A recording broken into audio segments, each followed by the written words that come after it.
Cette semaine, on a le plaisir d'avoir avec nous M. Jeannot Lefebvre, surtout connu au Québec par les gens, les adorateurs de baseball, comme l'ancien président de la Ligue de baseball junior élite du Québec. Salut Jeannot. Salut Bernard. Jeannot, ça nous fait plaisir de te recevoir dans notre capsule Rendez-vous baseball.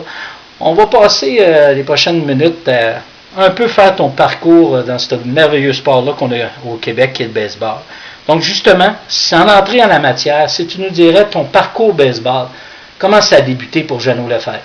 Ça a débuté lorsque j'étais à Beauport et que mon fils Charles a commencé à jouer au baseball dans la catégorie novice et qu'à l'époque, il y avait un technicien et qui, je pense qu'il avait à peu près 12-13 jeunes à diriger et bon, comme mets-toi là, place-toi là, etc. Alors, je suis allé le voir, je dis Stéphane, as-tu besoin d'aide? Il a dit oui. Alors, ça a commencé tout bonnement comme ça. Et l'année suivante, bon, il a gradué, il a commencé à tomber, puis les gens m'avaient demandé, veux-tu être entraîneur? On cherche des entraîneurs. Ben, je disais non, moi, plus jeune, je joue au baseball. C'est genre, on se divise, on joue. Là. C'était pas, j'ai pas joué forcément dans du baseball organisé. Puis par après, bon, ben, j'ai été impliqué, je suis allé suivre mes cours d'entraîneur, et puis les grades, j'ai commencé à tomber, moustique, jusqu'à Bantam. Puis par après, ben, en même temps, bon, je me suis impliqué au niveau administratif. Puis au niveau administratif, ben, à ce moment-là, c'était comme j'étais président de Beauport, l'association. Ensuite, au niveau régional, j'étais président de la région de Québec. Ensuite, j'ai déménagé à Montréal. J'ai été vice-président de la Fédération de baseball amateur. Et ensuite, j'ai fait un parcours justement de 2 ans avec, à titre de président de la Ligue junior élite du Québec.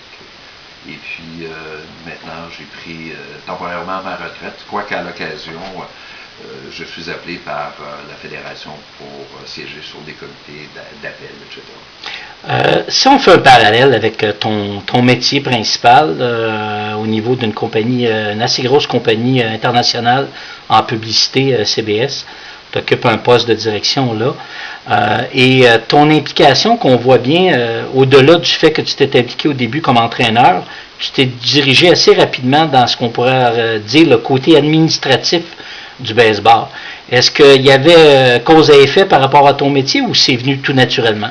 Ben, je pense que ça vient naturellement par le fait du type de personne que je suis. Une personne qui est assez volubile à l'occasion et qui aime que les choses arrivent. Et probablement, comme bien des entraîneurs, comme bien des gens, lorsque tu t'impliques ou lorsque un de tes enfants est impliqué dans un sport, bon, on a toujours quelque chose à redire. Il y a toujours quelque chose qui ne fait pas notre affaire. Il y a toujours quelque chose qui n'est pas de même, ça devrait marcher. Alors, je dis, regarde, si je veux que ça marche mieux ou mieux comprendre, ben, la seule façon de faire avancer les choses, c'est de s'impliquer et d'essayer de faire mieux qu'est-ce qu'on pense que les autres ont fait précédemment. Donc, en m'impliquant, puis c'est ça aussi que mes responsabilités, mon parcours professionnel, ben, ça aide aussi également. C'est parce que tu vis dans un monde où tu es appelé à prendre des décisions, à transiger, à négocier.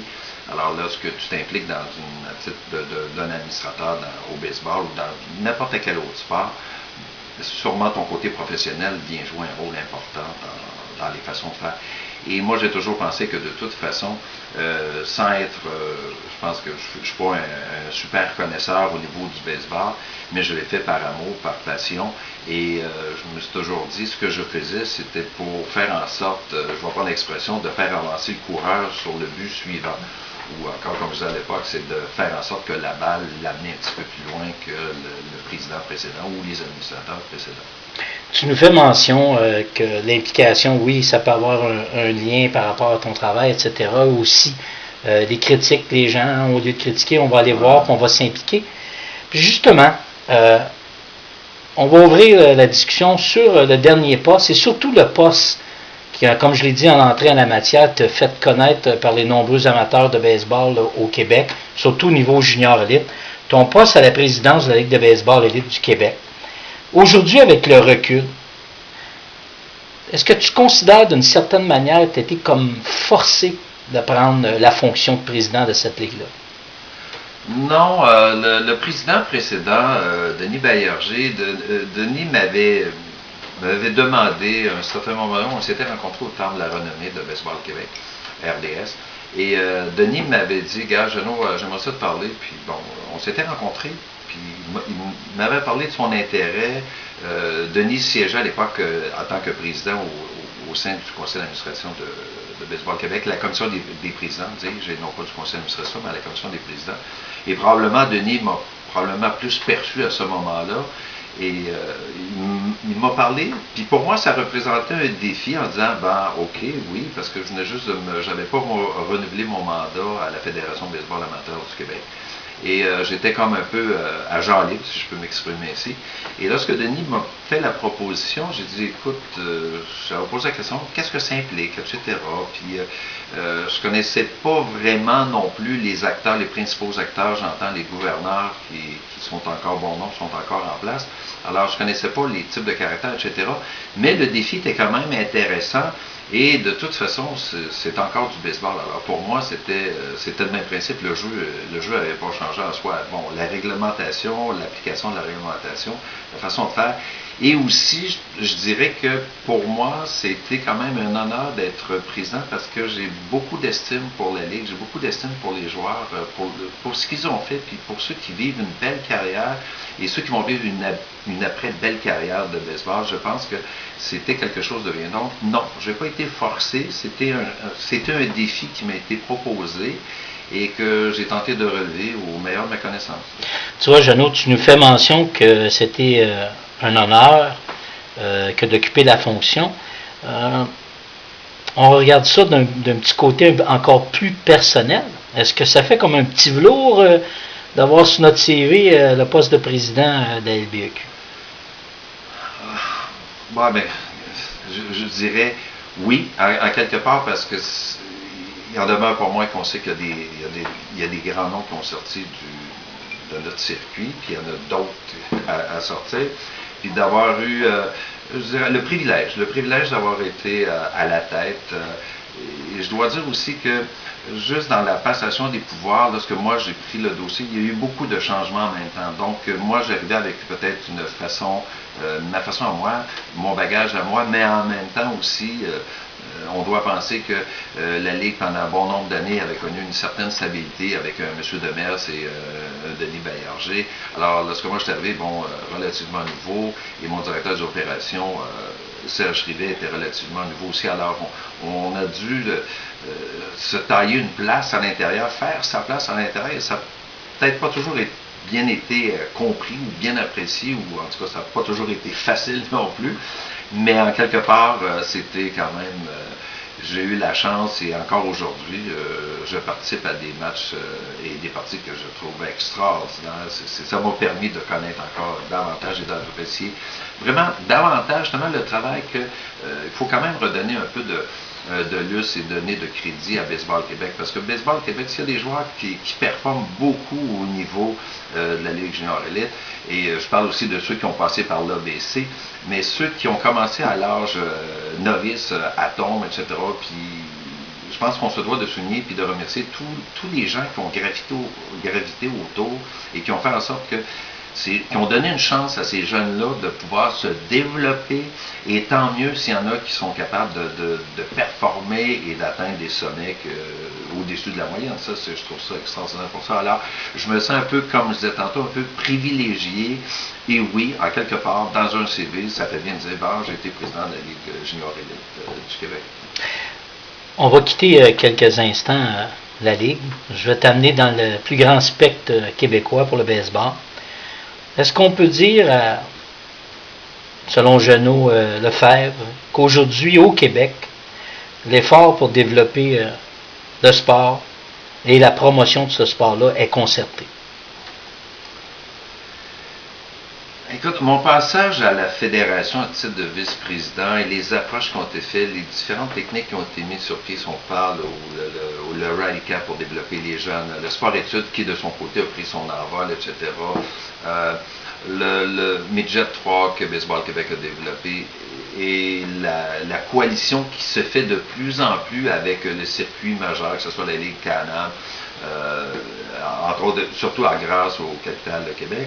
Moi, je pense que il semblerait du moins qu'on est sur un bon chemin, une belle voie. Et aussi, je pense que le fait que ce soit Roger Brulotte qui soit le président de la Ligue junior élite, tout le monde connaît Roger, c'est un homme qui peut faire avancer le baseball au Québec de par ses contacts. D'ailleurs, il y a beaucoup de rumeurs à son sujet.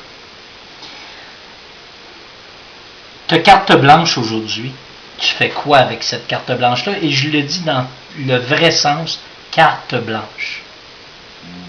Carte blanche dans quel sens? Avec pour le sport. Pour le sport, Pas juste pour le junior, tu as de l'expérience autant junior élite qu'à la fédération. Tu as carte blanche. Moi, je dirais, en tout cas, j'ai souvent prôné, je pense que le baseball au niveau baseball maison, et je sais que là, il y a des gens qui vont dire ça n'a pas de bon sens, mais en quelque part, moi, j'ai toujours pensé que ça devrait être strictement un jeu. Puis quand il y a un jeu, ben écoute, c'est pas la notion de gagnant-perdant, c'est pas nécessaire. Que les jeunes apprennent à jouer. Et ceux qui ont le talent, ceux qui ont plus d'habileté, ceux qui sont vraiment, qui sont, posez-moi l'expression, qui ont une coche au-dessus des autres, qui soient dans une catégorie compétition parfait, je pense que c'est fait pour ça et que là, oui, tu dois apprendre à gagner, tu vas apprendre à perdre, etc. Mais pour les autres, moi, je pense que ce soit à tombe jusqu'à moustique, tu joues. Comme on faisait, comme je disais tantôt, quand on était jeune, on se divise, on joue, et peut gagner, c'est sûr, c'est toujours agréable de gagner, mais c'est pas forcément l'entraîneur prend trop à cœur l'aspect de vouloir gagner absolument, et ça se fait au détriment des enfants. Et souvent, puis je peux pas blâmer, je blâmerai pas les parents ou la bonne volonté, parce que j'ai été entraîneur, il faut que tu traînes la poche, puis c'est une garderie, les parents viennent te dropper les enfants, tu as la responsabilité, la partie est terminée, ça fait une demi-heure, 45 minutes, ils sont pas venus chercher les enfants, tu peux pas les laisser là. Donc, mais de l'autre côté, là, les parents veulent absolument gagner, puis s'ils ne gagnent pas, tu es un entraîneur qui n'a pas de compétences, qui est pourri, c'est ça. Alors, il y a toujours cette espèce. C'est refaire la zone, moi je dirais, je bâtirais, écoutez, à ton moustique, on joue, comme ils font un peu au Rallye 4, tu joues, il n'y a pas de gagnant, il n'y a pas de perdant, la game est finie, parfait. La prochaine partie, on va essayer d'améliorer des choses. Comme c'est plus ni moins, ça devrait être une pratique. Donc, ça laisse pas. Et vous savez quoi? Quand tu fais jouer ton meilleur jeune, puis tu laisses le moins bon que tu considères sur le banc, ben c'est ça ça nuit probablement au baseball, comme probablement ça nuit dans tous les sports, lorsque l'aspect de vouloir gagner absolument prend le dessus sur le jeu et laisser justement le terrain de jeu aux jeunes, aux joueurs, et non pas à l'ambition ou la perception ou les honneurs de l'entraîneur. Je vois qu'à ta passion pour cette réponse-là, on voit vraiment ta tangente, puis ça m'amène justement à te poser la question suivante.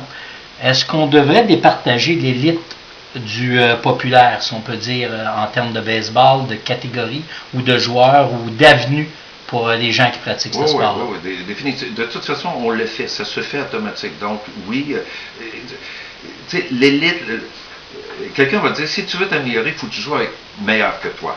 Le problème, quand tu joues avec meilleur que toi, des fois, le meilleur fait en sorte, indirectement, qu'il te... Tu sais, quand tu as 7 ans, 8 ans, 9 ans, 10 ans, là, tu n'as pas l'intelligence et le rationnel d'un adulte. Donc, tu ne feras peut-être pas la part des choses, puis le jeune, ben, il va toujours laisser sa place à l'autre, parce que s'il ne fait pas bien, ben, il entend les murmures quand ce n'est pas les parents qui crient après les enfants. Alors, oui, moi, je pense que mal et meilleur ensemble, et les autres, fais en sorte, parce que l'objectif, c'est de les amuser. Et pour les amuser, ben, il faut qu'ils soient dans un même niveau. Sinon, tu crées justement cette espèce d'ambivalence et c'est pas, à mon humble avis, moi, je me tiendrais, puis je suis d'accord, les meilleurs avec les meilleurs, puis les autres, regarde, ils jouent ensemble, puis ils s'amusent ensemble. Tu me faisais mention qu'avec cette réponse-ci et la précédente, que tu pourrais peut-être froisser des gens. Je reviens à ton parcours baseball depuis le tout début de ton implication jusqu'à ton dernier. Et je te demande comment est-ce qu'on vit avec la critique? Il y a des gens qui, en tout cas, j'espère que des gens de Beauport vont reconnaître un peu ce que je veux dire. Je disais aux gens, lors du premier conseil d'administration, je disais aux gens, si vous n'êtes pas capable d'entendre, de vous faire traiter d'incompétent, d'imbécile, de TC, de n'importe quoi, là. Si vous n'êtes pas capable de prendre ça, vous n'avez pas votre place ici. Parce que peu importe ce qui va arriver, il va pleuvoir, ça va être de ta faute. La lumière va brûler, ça va être de ta faute. Il va se produire quoi que ce soit, c'est fini. Jeannot, on voit que souvent, la plupart des implications des gens,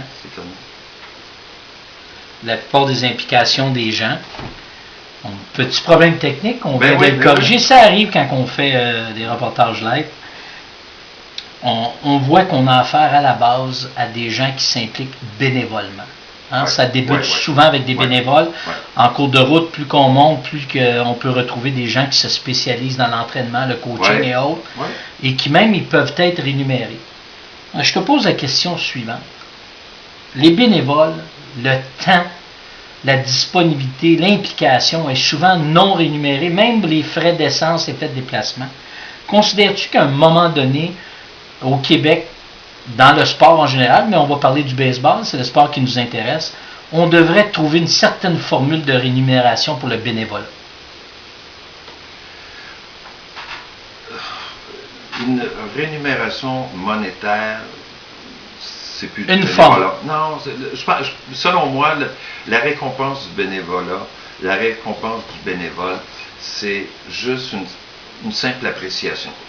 Savoir lui dire merci de ton implication, parce qu'il y a des gens qui le font, et tu sais comme moi, et il y a des gens différentes personnes s'impliquent pour différentes raisons. Il y en a c'est pour leurs jeunes, il y en a c'est parce qu'ils ne savent pas quoi faire de leur vie, il y en a parce que vraiment ils aiment ce sport-là.